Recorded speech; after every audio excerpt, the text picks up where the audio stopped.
There's a quiet fear that many people carry into retirement, but rarely say out loud. It's not just the fear of running out of money. It's the fear of making the wrong move at the wrong time and not being able to recover from it. Because once the paychecks stop, every decision suddenly feels heavier. Every withdrawal feels permanent, and every market downturn feels personal. And that's exactly why diversification, especially tax diversification, isn't just some technical strategy buried in financial planning books. It's something much deeper. It's about giving yourself room to breathe. It's about building a retirement that doesn't feel fragile, but flexible. And while taxes are incredibly important, there are several non-tax reasons why diversification can quietly transform your entire retirement experience.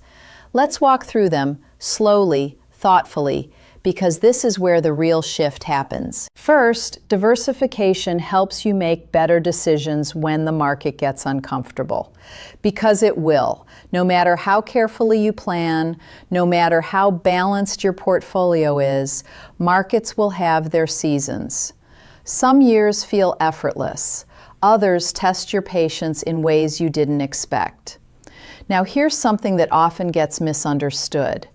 Having multiple buckets of money, taxable, traditional, Roth, doesn't magically protect you from market declines. But what it does give you is choice, and that changes everything. Imagine this. The market is down, headlines are loud, your portfolio is lower than it was 6 months ago, and you need money. If all your assets are tied up in one type of account, or worse, all invested in the same type of assets, you may feel forced to sell at exactly the wrong time. But if you've built a system where some of your money sits in safer places, cash, short-term bonds, maybe a money market fund, you've created a buffer, a quiet cushion. And once that cushion exists, something remarkable happens. You're no longer reacting, you're choosing. You can say, I'll take what I need from this safer pool for now and give my long-term investments time to recover. Or maybe you've intentionally placed lower risk assets inside your traditional IRA so you can withdraw from there without triggering large capital gains. Or maybe you decide not to touch your Roth account at all, letting it continue growing, quietly compounding for your later years or even for your children. Same market, same downturn, completely different emotional experience. And that's the part people underestimate. Because this isn't just about numbers, it's about how you feel when things don't go according to plan. Your asset allocation helps protect your portfolio, but your diversification, especially across account types, protects your decision making.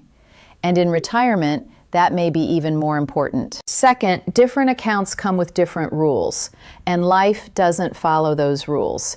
This is where things get very real.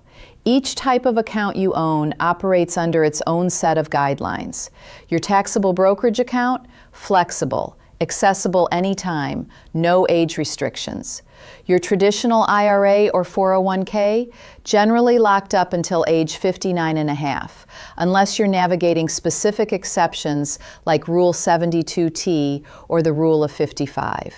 Your Roth IRA, contributions can be accessed anytime, but earnings come with their own timing rules. On paper, this all makes sense. In real life, life rarely waits for the right age. What happens if your roof suddenly needs replacing at 63, or your car breaks down at 58, or your child or grandchild needs help in a moment that really matters? If all of your money is sitting inside a traditional 401k, every dollar you take out is taxable. Every withdrawal increases your income, and every decision can ripple through the rest of your financial plan. But if you've built diversification into your life, not just your portfolio, you gain something incredibly valuable. You gain access. You can say, this expense, I'll handle it from my taxable account. This gift, I'll fund it from my Roth contributions. This year, I'll be more intentional about how I draw income. And suddenly, life doesn't feel like it's colliding with your financial plan. It feels supported by it. That's the difference. Diversification isn't just about tax efficiency. It's about meeting life where it actually happens. Third, there's something deeper here, something you won't see on a spreadsheet, and that's peace of mind. Behavioral finance has shown us something over and over again. People don't always make decisions based on logic alone. We make decisions based on how we feel. And in retirement, emotions can quietly shape everything. I've seen this pattern too often. Someone enters retirement with the majority of their savings in a single account, usually a traditional 401k. And even if they have more than enough money, they hesitate. They second-guess every withdrawal. They feel a subtle sense of guilt each time they take money out. Because every decision feels like an all-or-nothing move. There's no flexibility, no nuance, just one large pool and the fear of shrinking it. Now compare that to someone who has thoughtfully built multiple buckets. A brokerage account for near-term spending, a Roth account they think of as long-term or legacy money, a traditional account they use strategically to manage income. They don't just see a balance, they see a plan, a map. And that map gives them confidence. Instead of asking, can I afford this? They begin to ask, which account makes the most sense for this? That's a very different mindset. And it leads to better decisions, not because the math changed, but because the feeling changed. Diversification in this sense becomes more than a strategy. It becomes emotional stability, a quiet reassurance that you have options and that you're in control. Fourth, not all spending is the same, and not all accounts should fund it. This is where things start to feel more intuitive. Because when you really step back and look at your life, your spending naturally falls into different categories. There are the unexpected one-time expenses, a new roof, a car replacement, a major home repair. There are your predictable recurring needs, monthly income, groceries, utilities, healthcare. And then there are your longer-term aspirations, travel, legacy, helping family, giving generously. Each of these types of spending has a different rhythm. And when you match that rhythm to the right type of account, everything flows more smoothly. For example, those larger one-time expenses, they often pair well with a taxable brokerage account. You might sell appreciated assets in a year when your income is lower, or take advantage of tax loss harvesting opportunities, or simply draw from a cash reserve you've built for exactly this purpose. Your long-term goals, especially legacy planning, often align beautifully with Roth accounts, because the longer that money stays untouched, the more powerful its tax-free growth becomes. And your predictable monthly income? That's where traditional accounts can play a role. Carefully structured withdrawals can help you fill up lower tax brackets, creating a steady, manageable income stream. So instead of asking, where should I pull money from this year? You begin asking a better question. What am I trying to fund, and which account was designed for that purpose? That shift may seem small, but it changes everything. Fifth, diversification doesn't just impact your life. It shapes what you leave behind. And this is something many people don't fully appreciate until much later. Because when we think about retirement planning, we often focus on our needs, our income, our lifestyle, our security. But eventually, the conversation shifts. What happens to this money when I'm gone? And more importantly, what kind of burden or gift does it become for the people I care about? Not all accounts are created equal when it comes to inheritance.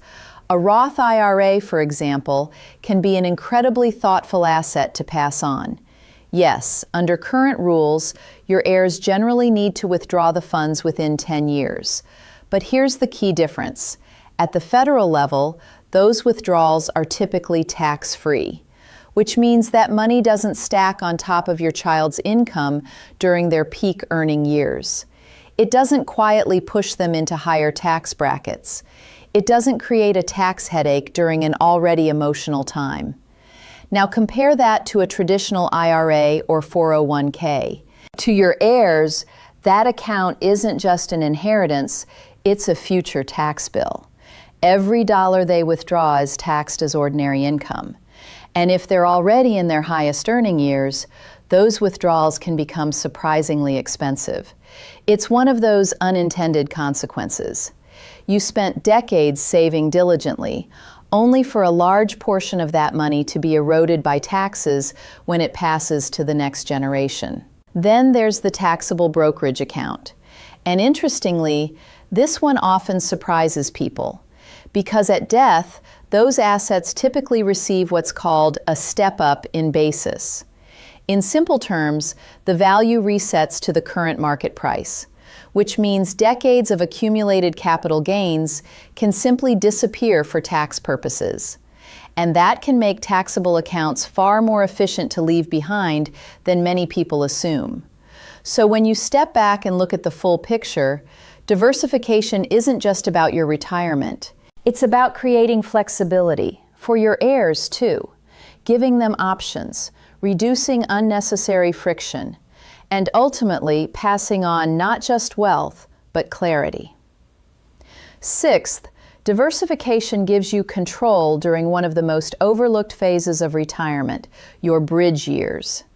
This is a concept that doesn't get nearly enough attention, because retirement doesn't happen all at once, it unfolds. You might stop working at 60, delay Social Security until 67 or even 70, and not face required minimum distributions until your early 70s. That gap in between, that's your bridge. And depending on your choices, it could last 5, 7, even 10 years. Now here's where things get interesting. If all of your money sits inside a traditional retirement account, you can fund those years. But your flexibility is limited. Every withdrawal increases your taxable income. Every decision is tied to the same system. But if you've built diversification into your plan, this phase becomes an opportunity instead of a constraint. You might choose to live primarily off your taxable account during those early retirement years, which allows your income to stay relatively low. And that opens the door to something incredibly powerful: Roth conversions. You can intentionally move money from your traditional account into your Roth, paying taxes at a lower rate now so you can reduce future tax burdens later. Maybe you convert just enough each year to stay within a favorable tax bracket, smoothing out your lifetime tax picture, reducing future required distributions, creating more flexibility down the road. And if you decide to retire even earlier, say in your 50s, your taxable account becomes essential, because it's the only account that doesn't ask questions about your age. No penalties, no complicated rules, just access. And that access gives you freedom. Freedom to step away from work earlier. Freedom to design your time differently. Freedom to shape your life on your own terms. That's what diversification makes possible. Seventh, your retirement doesn't exist in a vacuum. It interacts with other systems. And this is where things can quietly get complicated. Because your income in retirement doesn't just affect your taxes. It influences other areas too. Healthcare costs, insurance premiums, government programs. For example, Medicare. Specifically, something called IRMA, the Income-Related Monthly Adjustment Amount. It's essentially a surcharge that increases your Medicare premiums if your income crosses certain thresholds. And here's the key detail. Those thresholds are based on your modified adjusted gross income. So if you take large withdrawals from a traditional IRA, your income rises, and that can trigger higher Medicare costs. Now think about early retirement, before age 65. If you're relying on coverage through the Affordable Care Act, your income plays a role there too. Higher income can reduce or eliminate subsidies, making healthcare significantly more expensive. And this is where diversification becomes a strategic advantage, because not all withdrawals are treated the same way. Roth withdrawals, for example, they typically don't show up in those income calculations, which means you can access that money without affecting your Medicare premiums or your healthcare subsidies. Taxable accounts, they may generate capital gains, but you have some control over how and when those gains are realized. Traditional accounts, they're fully taxable, but can be used strategically when it makes sense.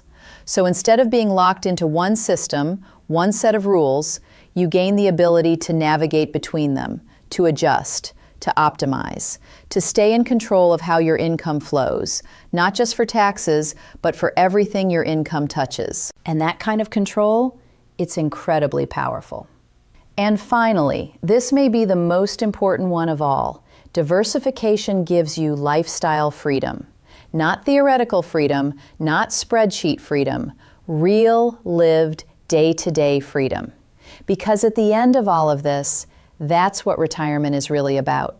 It's not about maximizing returns. It's not about achieving the perfect tax strategy. It's about living your life the way you've imagined it. Maybe that means traveling more in your 60s, saying yes to experiences while your energy is high and your curiosity is alive. Maybe it means slowing down in your 70s, spending more time with family, being present for the moments that matter most. Maybe it means having the ability to help a child buy a home, or take a once-in-a-lifetime trip with your grandchildren, or give generously to a cause that reflects your values, or simply not worry. Not feel pressure to withdraw during a down market. Not feel boxed into one rigid plan. Because here's the truth.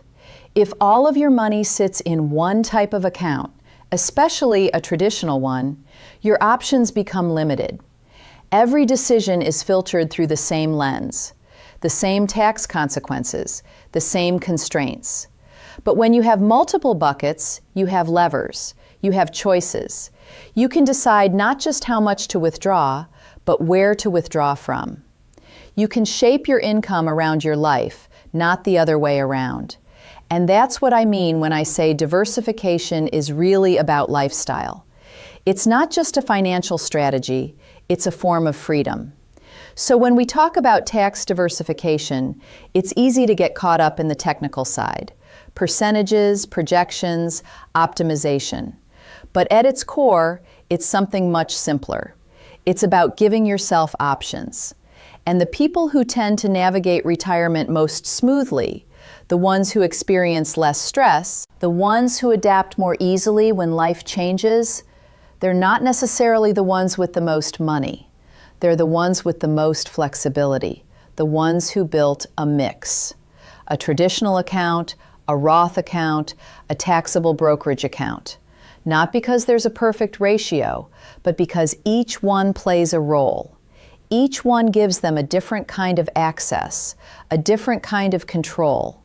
And together, they create something far more valuable than any single strategy could. They create a retirement that feels steady, adaptable, and fully lived.